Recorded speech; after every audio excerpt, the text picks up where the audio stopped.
very good morning to our distinguished guests, esteemed colleagues, professionals, students, and audience members. As you're aware, today's conference is the theme for today's conference is bridging access to justice through techniques, technology, and institutions. This conference is being organized by Asian Center for International Arbitration and Mediation, which has been founded by Ms. Nikita Opalapti and Vivek Nalagonda. It is also co-sponsored by Tri-Legal, which is one of the country's leading law firms, and NLIU Bhopal. By way of introduction, I'm a partner, a disputes and white collar crimes partner at Tri-Legal. Just focusing a little bit on the theme before I introduce the honorable dignitaries onto the dais. Today, our courts grapple with over 50 million pending cases. For many, justice delayed has tragically been justice denied. Consequently, alternate dispute resolution mechanisms are becoming more of the norm rather than exception. They are less adversarial, more accessible, cost-effective, and significantly faster than traditional litigation. That is why, in today's theme and conference, we are going to focus on three aspects. First, technique. Second, technology. And third, institutions. For technique, obviously, we know litigations are focused more on adversarial proceedings, whereas alternate dispute resolution mechanisms, especially mediation, focus more on empathy and retaining the relationship between parties. These skills have to be adopted both by mediators and lawyers alike in order to engage in mediation. In terms of technology, faster access to better technology helps us to make mediation more accessible to people across geographical landscapes. Institutions like the present one, ACIAM, help in strengthening the technology and techniques that can be made accessible to mediators and clients alike. Over the course of this conference, we will hear from our distinguished guests who have been pioneers in this field, their insights on how techniques, technology, and institutions together build a sustainable culture of collaborative justice for all. Our first chief guest, Honorable Justice Mr. Suryakant, Judge, Supreme Court of India. While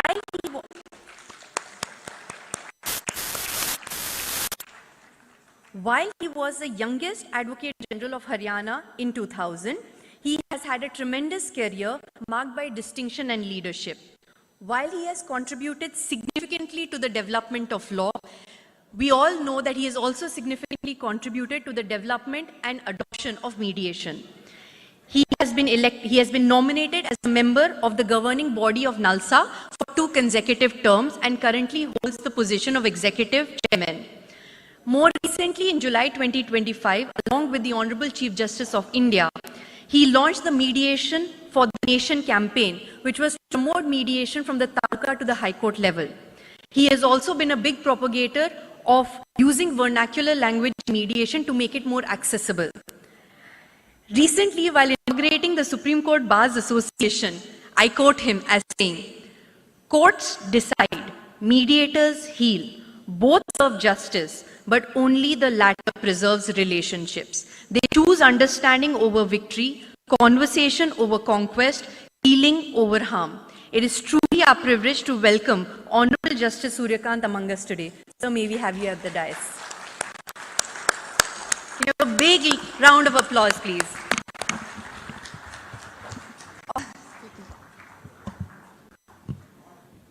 All the dignitaries may come to the stage and we'll introduce them then one by one.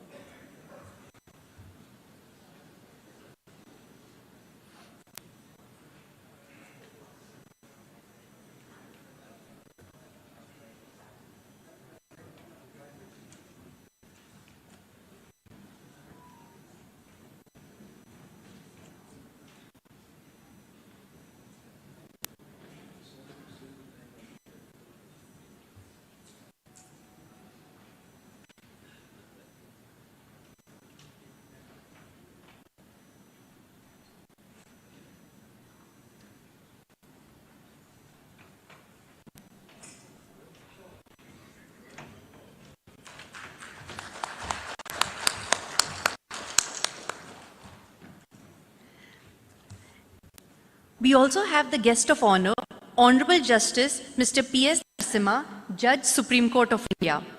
He was appointed as the Additional Solicitor General of India in 2014. He assisted the court in several landmark cases.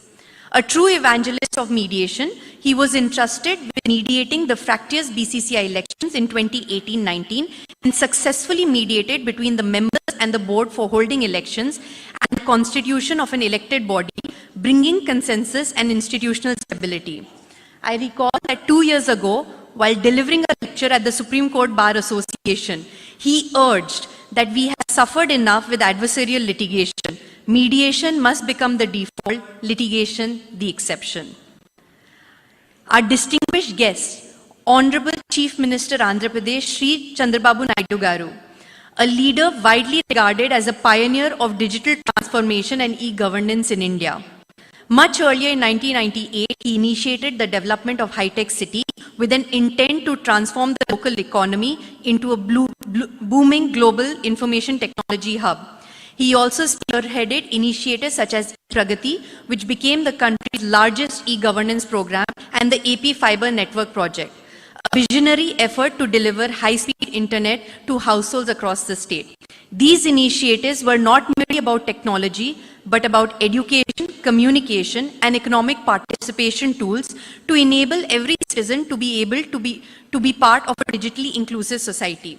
His leadership stands as an inspiration reminder that technology and institutions, when guided by vision, can truly bridge access to justice.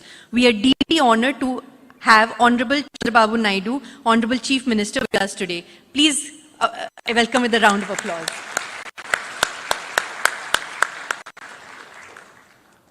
Our next guest is Honorable Justice Mr. D.S. Thakur, Chief Justice, High Court of Andhra Pradesh. Honorable Justice Thakur's illustrious judicial journey began with the appointment as a permanent judge of the Honorable High Court of Jammu and Kashmir, thereby in Bombay High Court.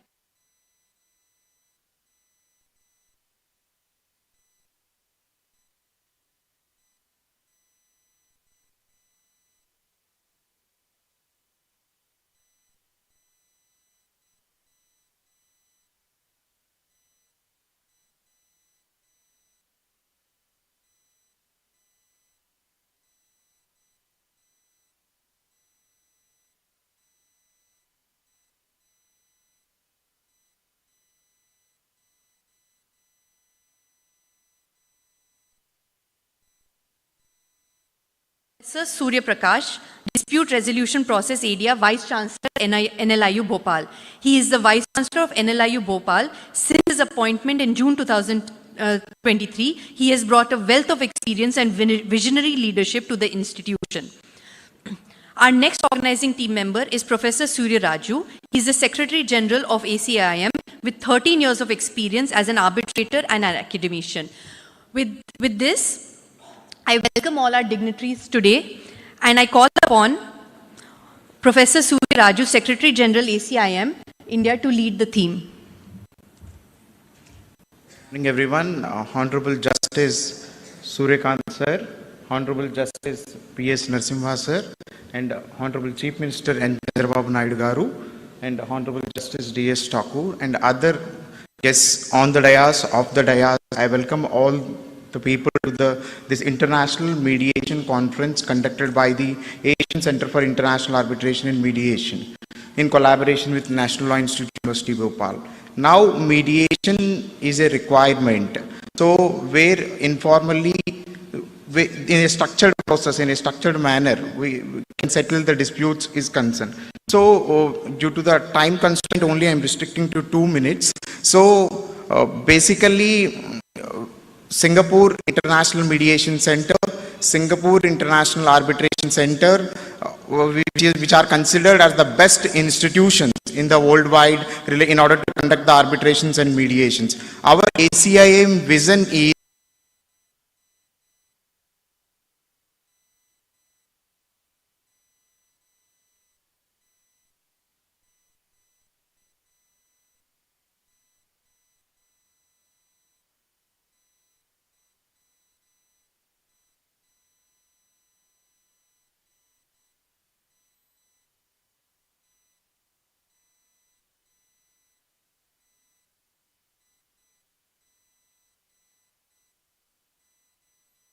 committees to make Visakhapatnam and Amravati To speak about the theme.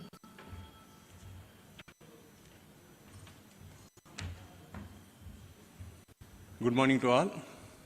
Honorable Justice Sri Suryanji, Honorable Justice Narasimhaji, and our beloved Chief Minister Sri Chandrababu Naidu garu, the architect of modern state of Andhra Pradesh, Honorable Justice Thakurji, Chief Justice, High Court of Andhra Pradesh, my student, my friend, Professor Surya, and the partners from legal firm, legal, honorable judges who has arrived from the state of Madhya Pradesh.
The new state, we have to develop so many institutions.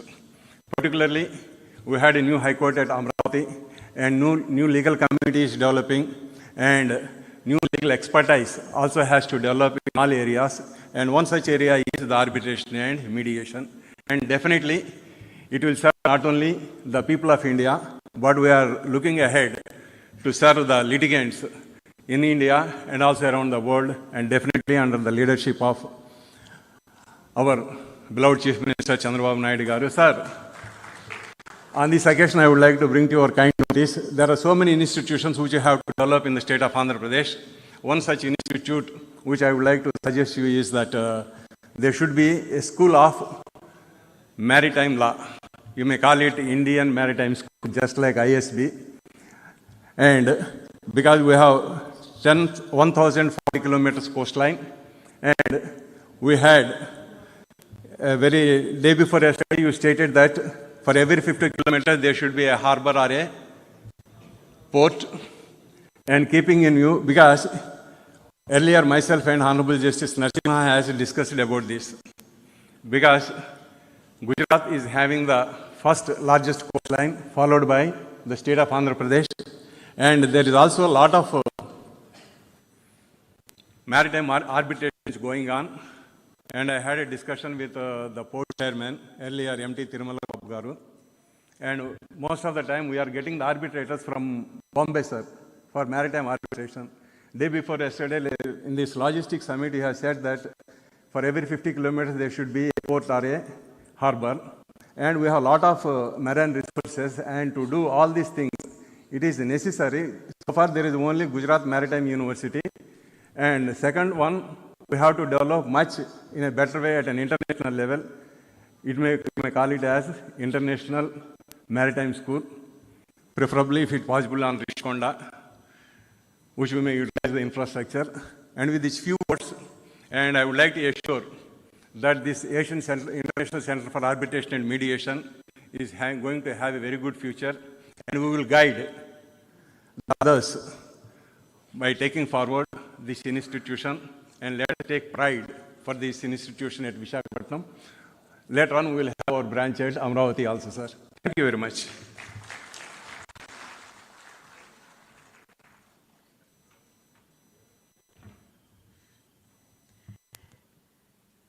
Thank you so much, Dr. Surya Prakash. I now call upon Honorable Justice D.S. Thakur, Chief Justice, Andhra Pradesh High Court, for his thoughts on the theme. Thank you.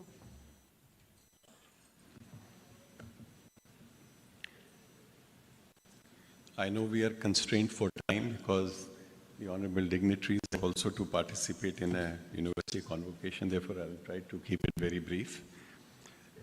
Esteemed dignitaries on and off the dais, distinguished participants, ladies and gentlemen. The core theme of the conference, that is mediation, couldn't be more apt in the circumstances in which we are faced today when the courts in the country are facing an avalanche of cases that have descended upon them. The fact that two of the honorable judges of the Supreme Court, as also the presence of the honorable Chief Minister on the dais, suggests the importance and relevance of the issue that the courts are being confronted with on a daily basis. As we all know that the Chief Justice of India heads the judiciary of the largest democracy in the world, with a population of 1.4 billion approximately.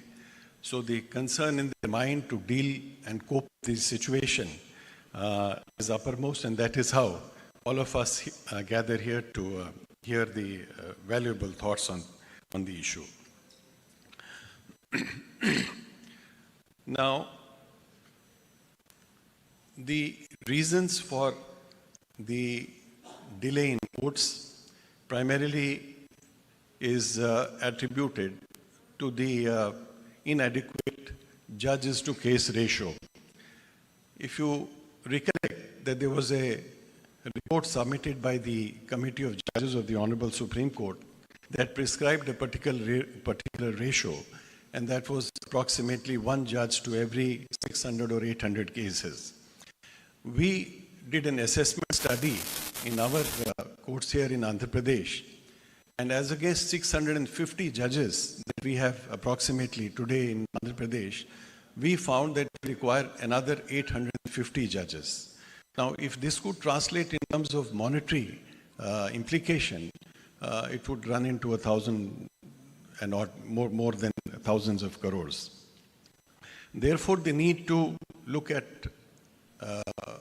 alternatives. And one of the alternatives, as is suggested by the basic framework, was in Section 89 of the Civil Procedure Code, followed by now the Mediation Act of 2023, which has not fully been implemented. Now, we have done our part in undertaking a training of mediators. We trained about 1,400 mediators in the entire state. The attempt to train more than 800 more by December 2025 is what we aim at. We aim to take the mediation movement to the taluka level, where we have identified approximately 63 new premises. Our biggest handicap today is that we do not have adequate premises where we can have people come to identified mediation centers. We have identified for the time being 63, and we, with the help of the government, aim to have some more infrastructure on this. Now, generally the perception is that whenever advocates come to handle a case, the resolution is delayed. But the presence of advocates, senior advocates, designated senior advocates from all across the country certainly belies that perception. Now, while we are training mediators, the biggest challenge today, what I feel, is that a 40-hour training in mediation skills may not be itself enough. Now, the question is that when a case gets referred for mediation by the court, Now, we have a panel of mediators. Mediators are seen on the basis of their training, but there is no audit as to what is their capacity. Just imagine to trust, say, a graduate who has freshly graduated from a law college and entrust a case to him saying that you now handle it is difficult. So his ability to handle a case and to nudge and navigate the parties to an amicable resolution of dispute is something which we cannot expect from a mediator only because of the fact that he has undergone a training of 40 hours. Now the question therefore is, with a view to avoid that golden opportunity which the court gets when it refers the matter to the mediator, that opportunity should not be lost because of the incapacity of the mediator, because there is no method of judging his skill. Therefore, there has to be some mechanism, some certification, some standardized method of determining as to whether the case which is being handed over to him will see some successful fruition or not. That is one aspect of training and skill development, which is most important in my mind. Second is integrity. Now, we have all seen that arbitration was a success. Many judges, retired judges, bureaucrats took to arbitration because it was lucrative. Today, the situation is that while we are seeing this as assuming a movement in the country under the able guidance and leadership of our honorable judges in the Supreme Court, we cannot permit everyone and anybody who volunteers to undergo the training and then come forward. As we've seen in the arbitration world, if there are honest arbitrators, there are also dishonest ones. If there is a demand for honest arbitrators, there is a greater demand for dishonest arbitrators, especially those appointed by, nominated by the parties. Therefore, some sort of a mechanism must be developed so that it is not a free-for-all. I know that there is a time constraint. Therefore, I hope that the deliberations of this conference help build a system of justice that heals, that restores, and that empowers our people and our economy to move forward. Thank you very much.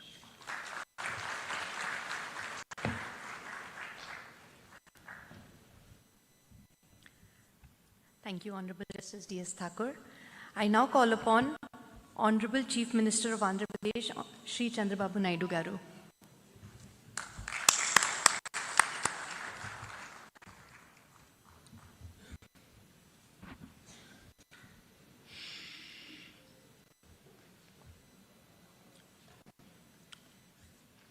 Honorable Justice Sri Suryakant Garu,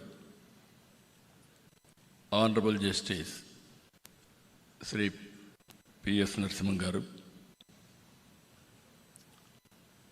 Honorable Justice D.S. Thakur Garu, Professor S. Surya Prakash Garu, Vice Chancellor, Dr. Surya Raju Garu, Secretary General, ACIAM, Honorable Judges, distinguished jurists, and friends. I am very happy to be here. Visakhapatnam is a beautiful city. Everybody will go to Hyderabad and stay there some time. They want to settle there. Now Visakhapatnam, anybody will come. They will settle permanently in Visakhapatnam. That is the beauty of Visakhapatnam. Either hospitality or beaches or natural beauty, everything wonderful place. Apart from that place, from all these things, it is a very, very positive people. Recently, Visakhapatnam is rated one of the most safest place for women protection. That is very interesting comment. I want to make it here. Not only women's safety, even men's safety also, this is the best place.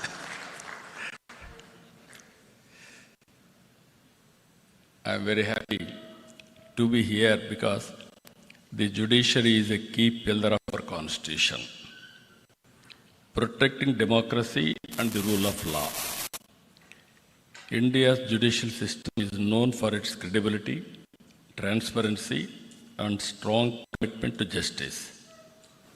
While there may be some delays at times, justice is always delivered.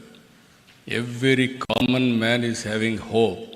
Ultimately, I will get justice. That is the beauty of our justice. I am proud of it. The people of India have immense faith in our judiciary, not just as an institution of law, but a pillar of justice, fairness, and constitutional values. It is seen as the finest guardian of rights, a protector of common citizen, and a symbol of the rule of law in our democracy.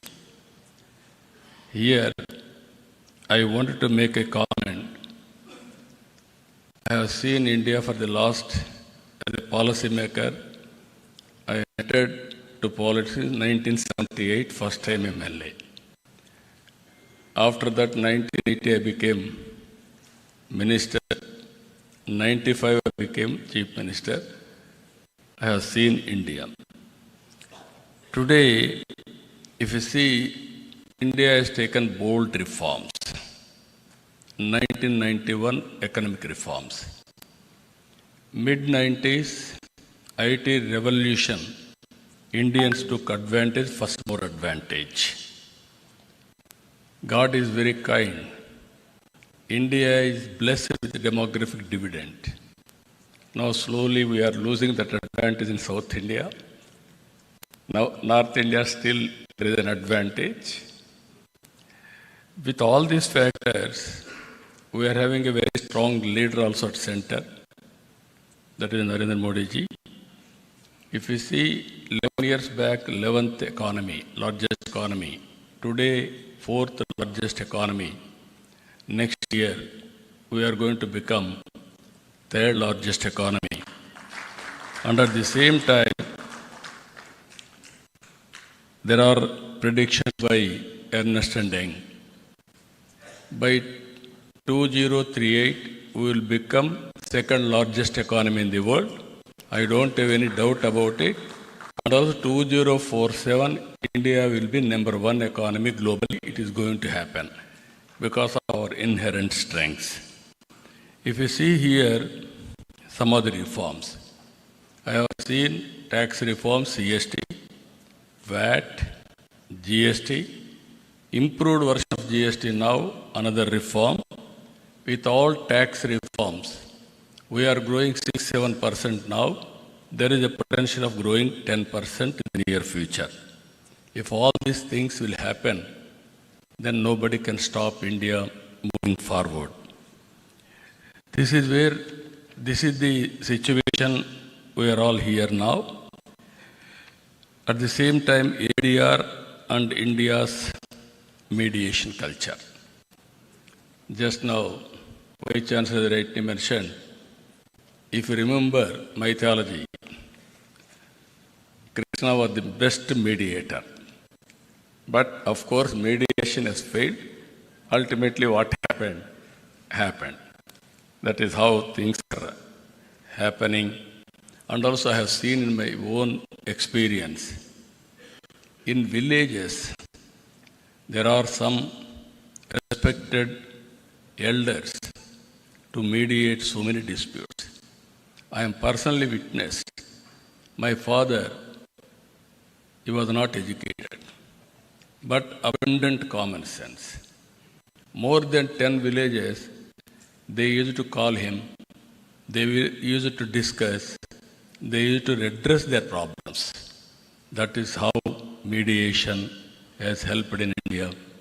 After that, we are all talking panchayats, how they have solved all problems. Today we are having more courts according to me. But earlier, to go to court, people used to feel shy. Litigation is the last resort. That is how they have to work in the direction. Today, technology has become a very big handy. Even virtual hearings are happening, e-filing, mobile case updates, multilingual tools. All these things are making more accessible and also transparent. Online dispute resolution platforms enable parties to resolve conflicts from anywhere in the world seamlessly. Artificial intelligence has come. We have to use it discreetly, otherwise we will have a problem. And also blockchain has come. Even in blockchain, transparent proof and also enforcement can be done globally. These are all various things are happening. So I am very happy today we are all here. What we are doing, how to take forward with innovative ways. As Vice Chancellor rightly mentioned, I am very happy if we can make Visakhapatnam one of the biggest center better than Singapore, ADR center. Government of Andhra Pradesh is willing to contribute that ecosystem. I will be very happy for that. Friends and also Honorable Supreme Court judges and High Court judges, you are all watching. India is moving new technologies, high-tech. Now we are taking advantage of it. For the last 1 year, we are able to mobilize $100 billion investment to Andhra Pradesh. Now, next month, Google is going to come here, and also TCS is already here, and also Cognizant is coming. With all these things, what today India is having, data centers, Visakhapatnam is going to have more than what India is having total data centers capacity. That is going to happen within 1 or 2 years' time. And also, we are going now Quantum Valley. America is having Silicon Valley. They are proud of it. India, we started recently Quantum Valley. First quantum computer is going to operate from Amaravati by January 1st. It is going to happen. We will be the 6th country in using Quantum Valley, quantum computing, and also having quantum computer. Even space technology, you are all aware. Earlier, by seeing TV, we used to enjoy, also inspire. Now we are starting Space City. America is having SpaceX. We are having Space City now. We are going to launch very soon private satellites from Space City near Tirupati. Now, wars we are doing. Earlier, we need more manpower. Now, drones are enough. All technologies are going to happen. We are starting Drone City in Kurnool now for civilian applications and also defense applications. Electronic city, aerospace, these are all some of the areas we are going. Now, what I wanted to emphasize here, we have to think alternative mechanisms also. Even in this, what I am requesting these organizers, and also under the guidance of Supreme Court, also Honorable Justice, our Surikant Garu, they had to, and also Honorable to guide alternates, even to establish courts in one way, but to create a mechanism with alternative disputes redressal mechanism. even how to use it, how to go about innovatively, all these things, I am confident they will work it out. Ultimately, this is the time I call very inspiring time really. For example, I tell you, in a government, no citizen can office. Around 700 services we are dealing through foreigners, from home. All data, historical data is available. We are capturing all the data of Government of India, Government of Andhra Pradesh, and also AI tools are available. Quantum computing is available. Real-time data we can collect through satellite, drone, CCTV camera, wells. All these things we can collect. Even through artificial intelligence, if you can apply, we can guide them real time. If with all these things are that we are doing now, only we will very hard. Future is only how to work smart. I am very happy. Indians are going to service the global. As the people are going there, from anywhere in India, they are going to deliver services. If necessary, go and physically there is going to happen. In this regard, how to reduce disputes, how to support for growth. That is where we have to see. One thing I want to be very clear here. India is globally number one country. Indians are number one globally. We have to plan now 145 crore population. With this population, what type of society we need? Not only build it, but we need how to build the gap between us and us. It is our responsibility to provide better living standard for every citizen. It is possible if we can plan properly by politicians and also guide by judiciary properly. India will be the best place to live and also best country to lead the global community. With this, I am very happy what our friends are doing here. Ultimately, I am seeking always guidance from Supreme Court, judges, or High Court for doing better things. Please, thank you, Madam.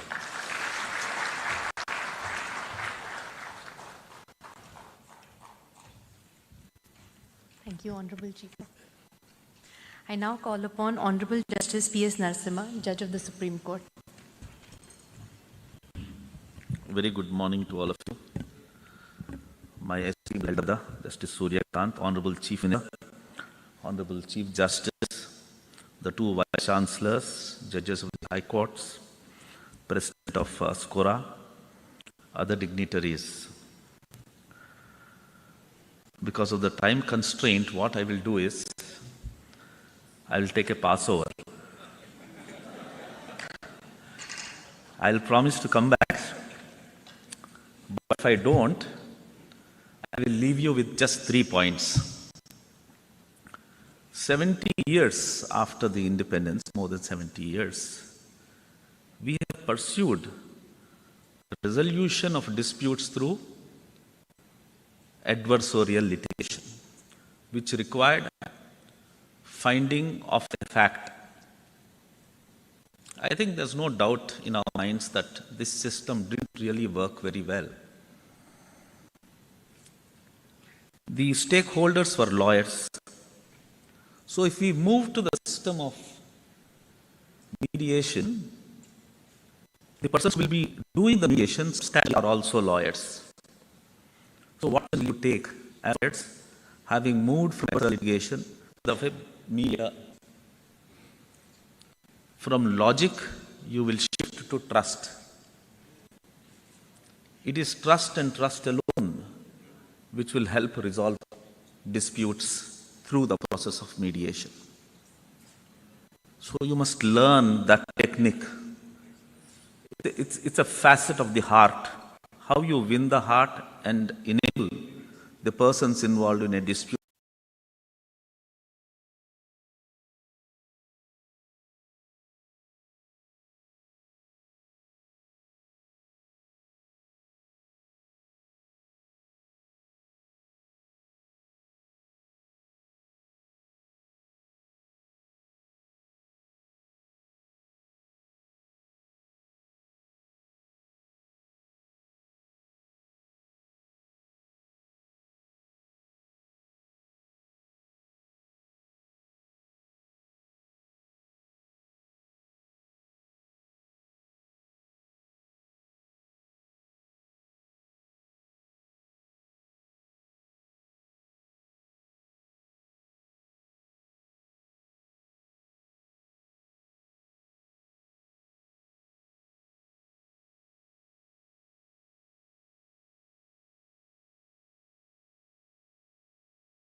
dispute to trust in you. That's the process, reflect on that. The second point I would want to make is mediation must be closer to people, which requires you to know what people are, how they live, how they fight, what are their aspirations, what are their fallacies, what are their weaknesses. To understand, the most important element is language. So you must be closer to people, closer to their language, closer to their culture. The third point, which I will leave you with this, we experimented with one alternative dispute resolution, that is arbitration. Arbitration was hijacked by the elite. Elite in the sense of, not pejoratively, for commercial purposes.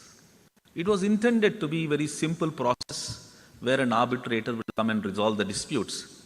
Instead, it has been a technique for commercial transactions, and so far as small issues like a fight between two neighbors about a wall in a village, two brothers fighting for partition, they have to suffer civil court litigation. And arbitration is not available. My fear is that same thing might happen even to mediations. Mediation must be kept simple. As easily as possible, the disputes should be resolved. And what are the methods by which these three things that I have indicated can be achieved? I will discuss with you. Mediation is very close to my heart. If I come back, I will participate in one of those sessions and share my thoughts with you. Thank you very much. Thank you.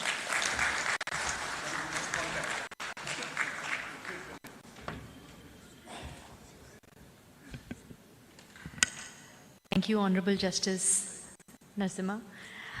I now call upon Honorable Justice Suryakant, Judge of the Supreme Court of India.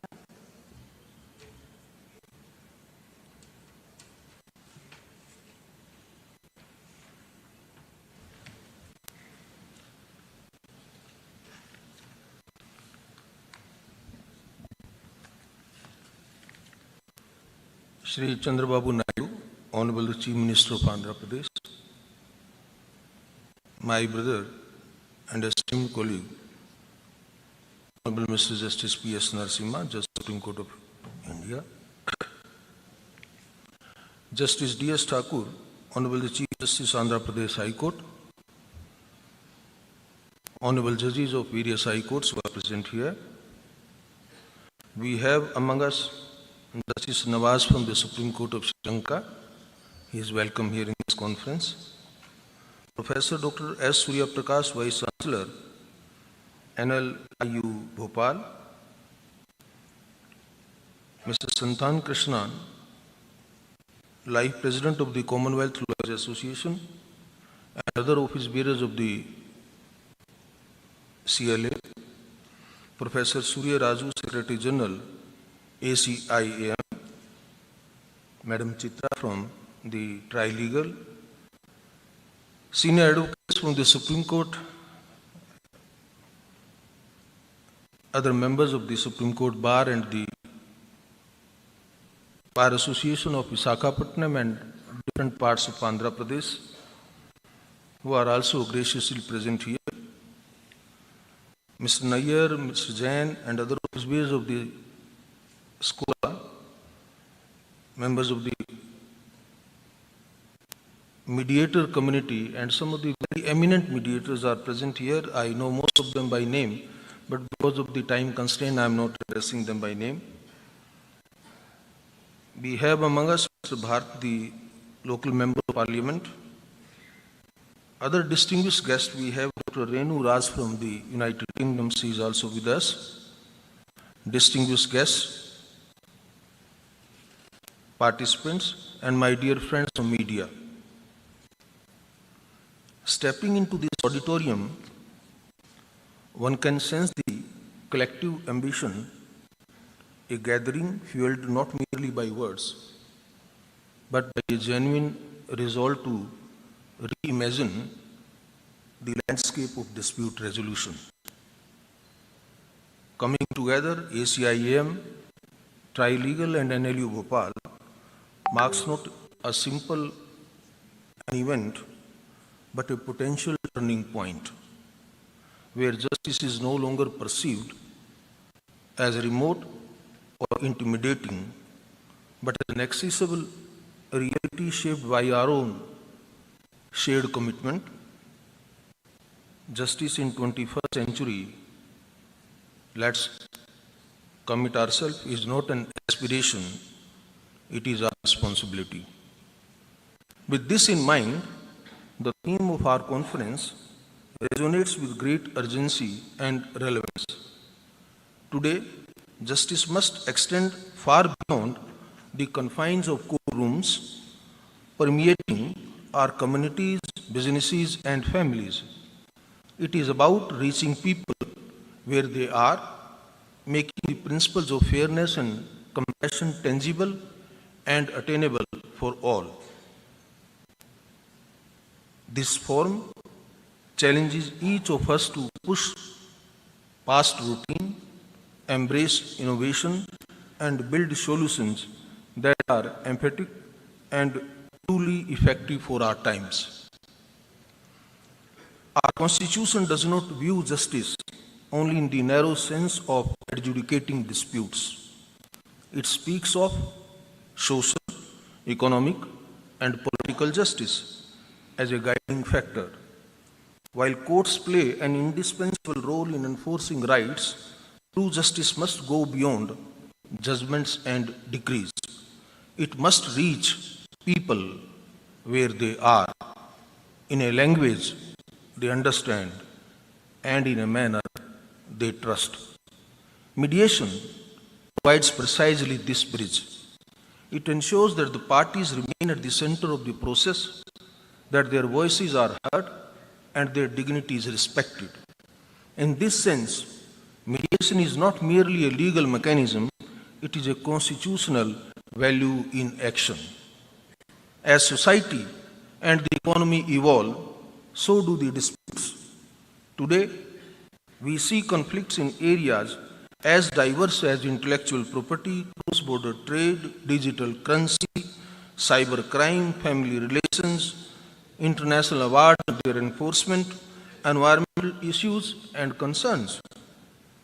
If every such dispute is funneled into our already overburdened courts, the result will be delay, disillusionment, and a deepening sense of injustice.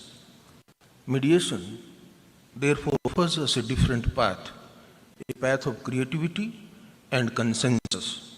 It is flexible, faster, and allows customized solutions that courts, bound by strict procedures, may not always provide.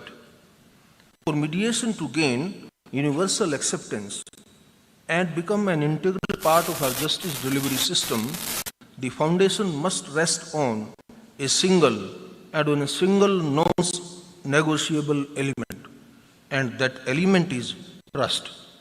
In the context of mediation, it flows from three critical sources. First, the integrity of the mediator.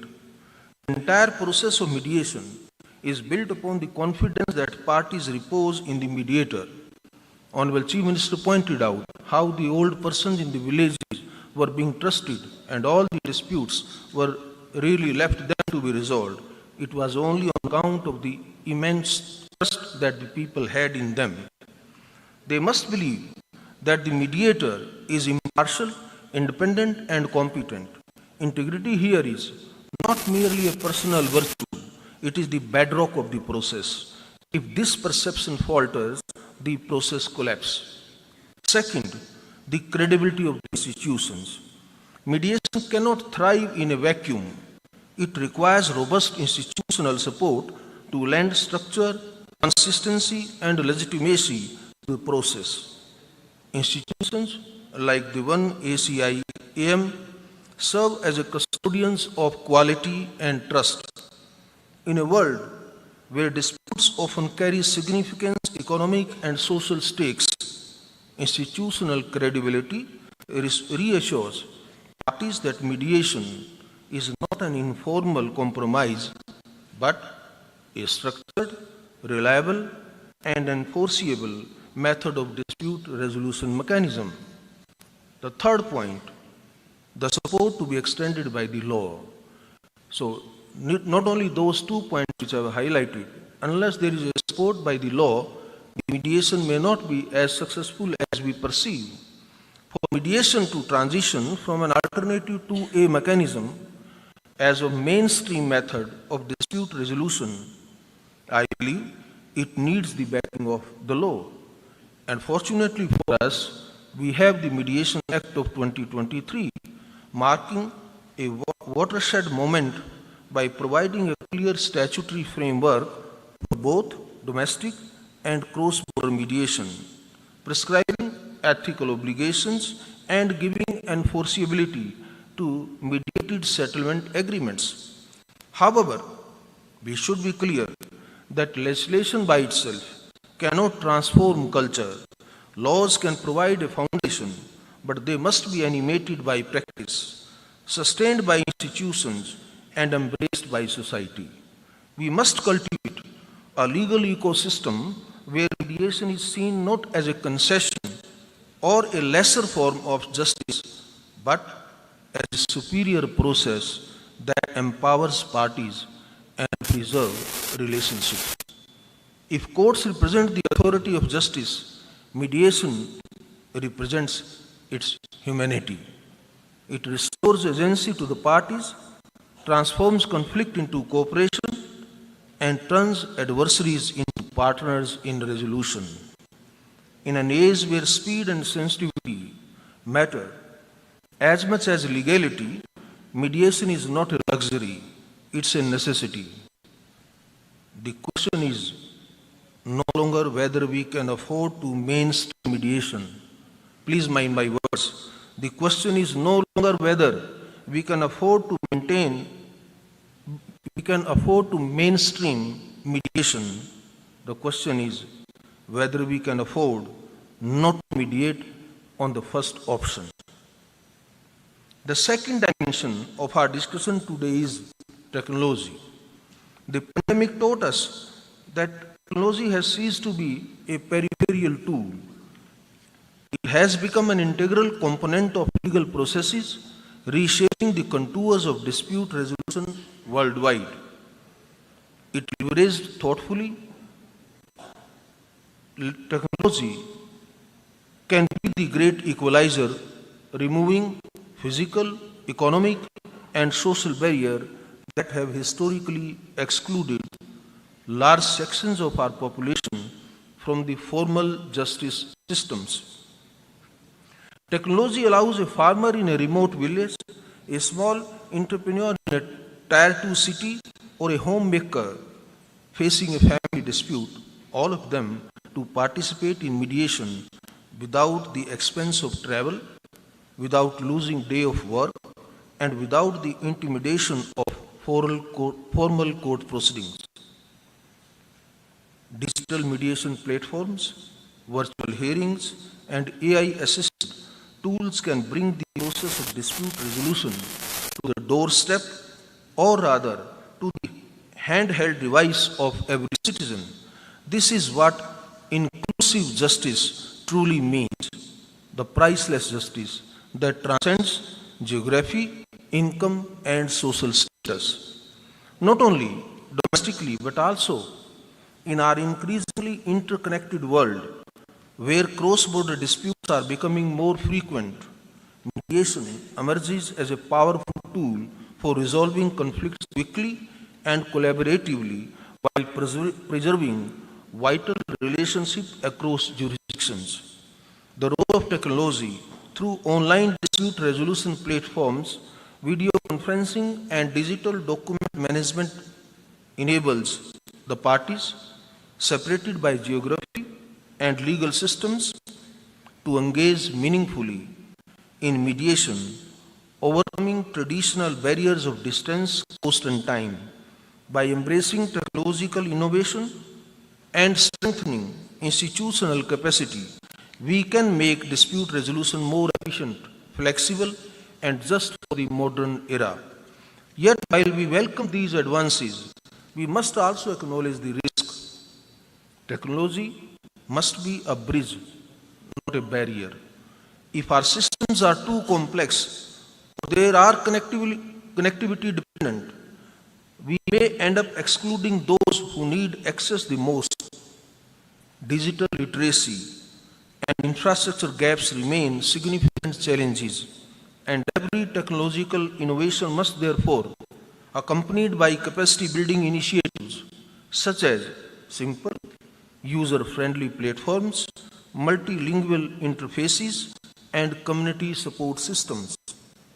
Another aspect that deserves attention is data security and confidentiality. It cannot be emphasized enough that mediation thrives on candor and trust. Parties disclose sensitive information with the assurance that it will not be misused.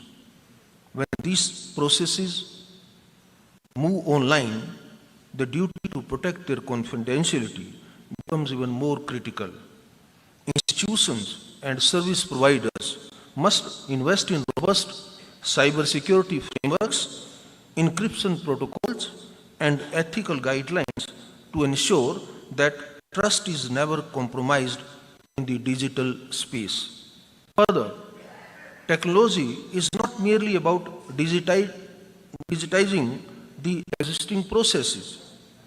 It opens the door to new possibilities.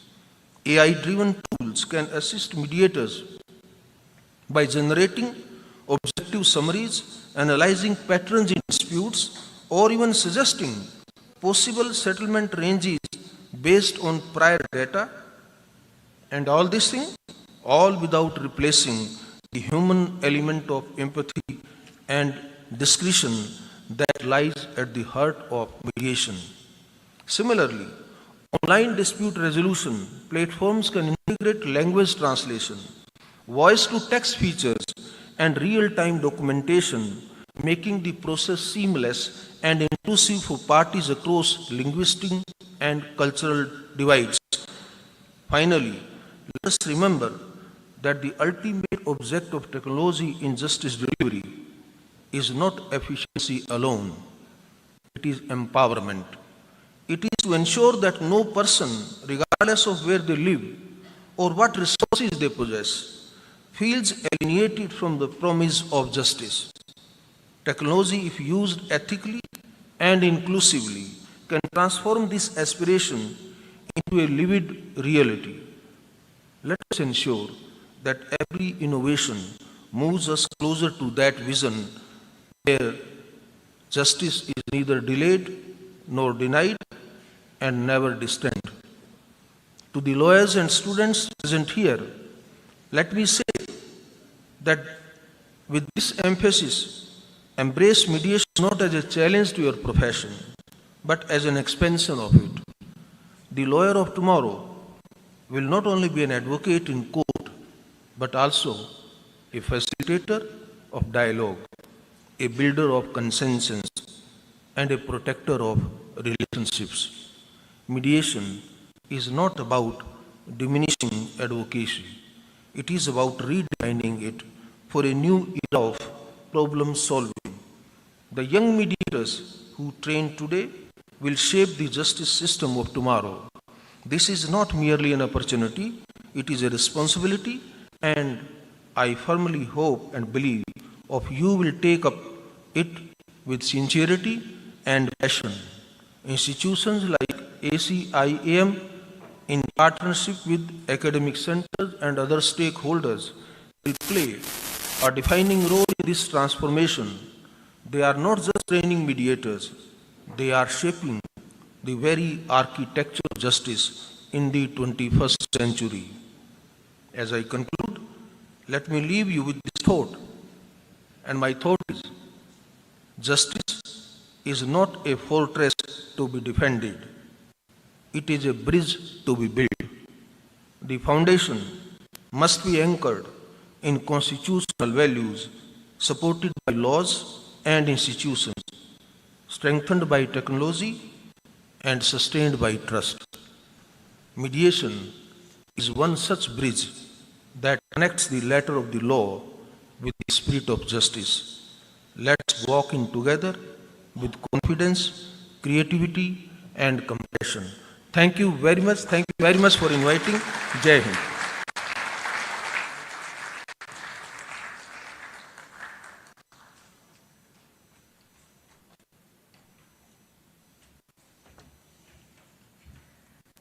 Thank you so much, honorable dignitaries. I think we've been enlightened how access to justice can be better through mediation and usage of tools such as learning the requirement of empathizing with not just the clients, with mediators, with lawyers, using AI but not abusing AI. Vishakhapatnam through ACIM will truly be the next mediation hub, not just in India and definitely the world over. With this, I call upon the website launching, if that can be done.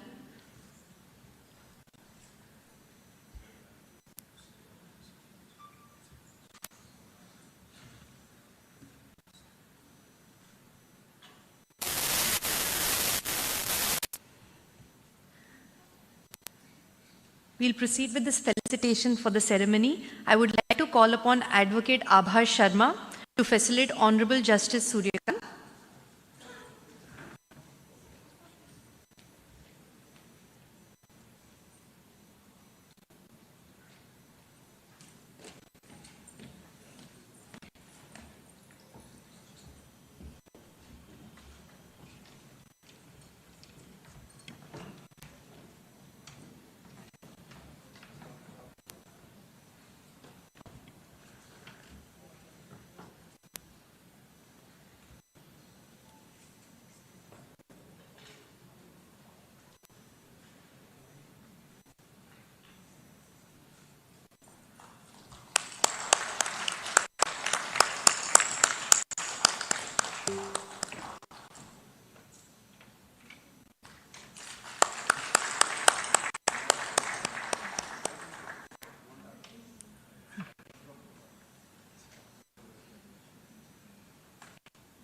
We would now like to call upon the co-founder, ACIM, Mrs. Nikita Upalati, to facilitate Honorable Justice P.S. Narasimha.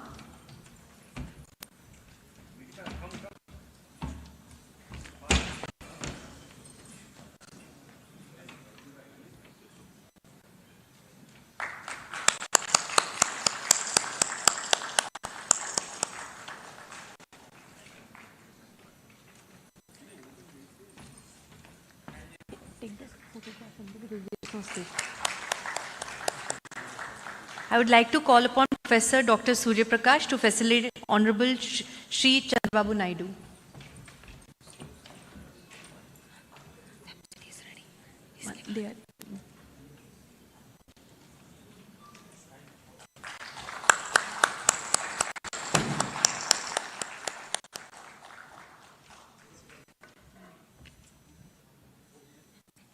No,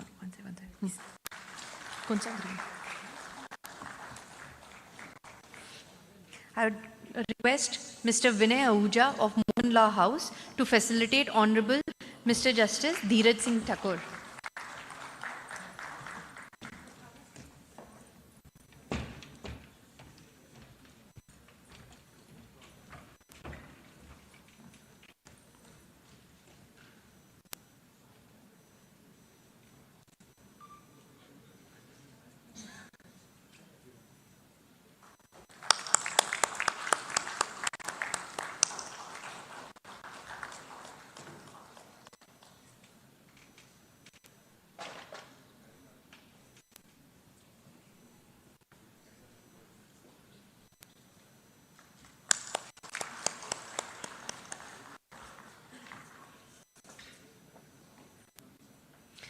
We now also proceed with the launch of the website of ACI.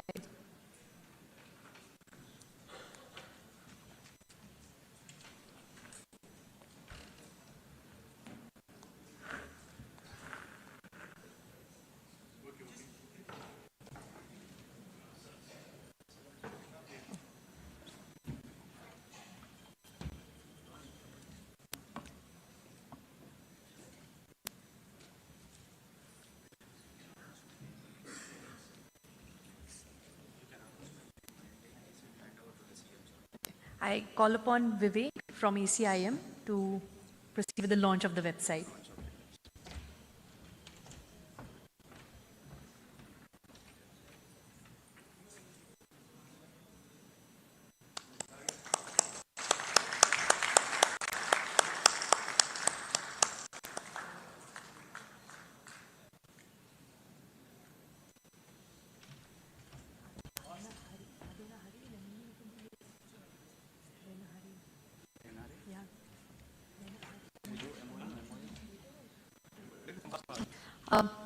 For MOU, we will appoint Professor Suryaprakash for LIU Bhopal.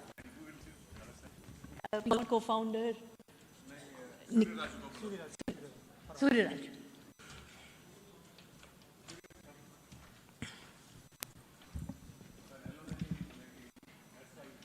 In call upon Varun.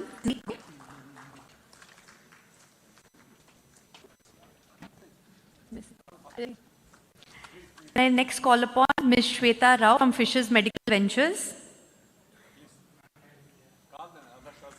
Dr. Sirisha, Medici Hospital. Dr. S.P. Ravindran, NVP Law College. The representative for Farm Hazel Pharmaceuticals, Mr. Srinivas.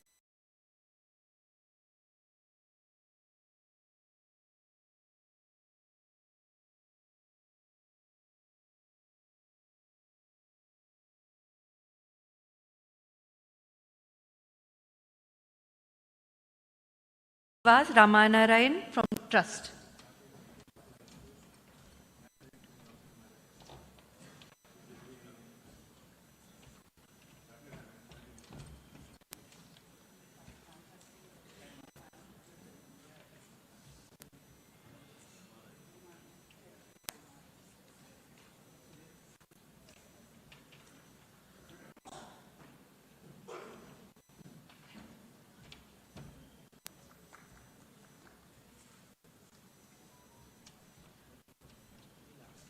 Last.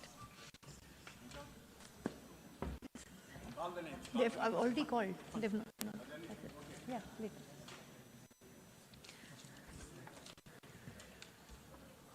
Honorable dignitaries.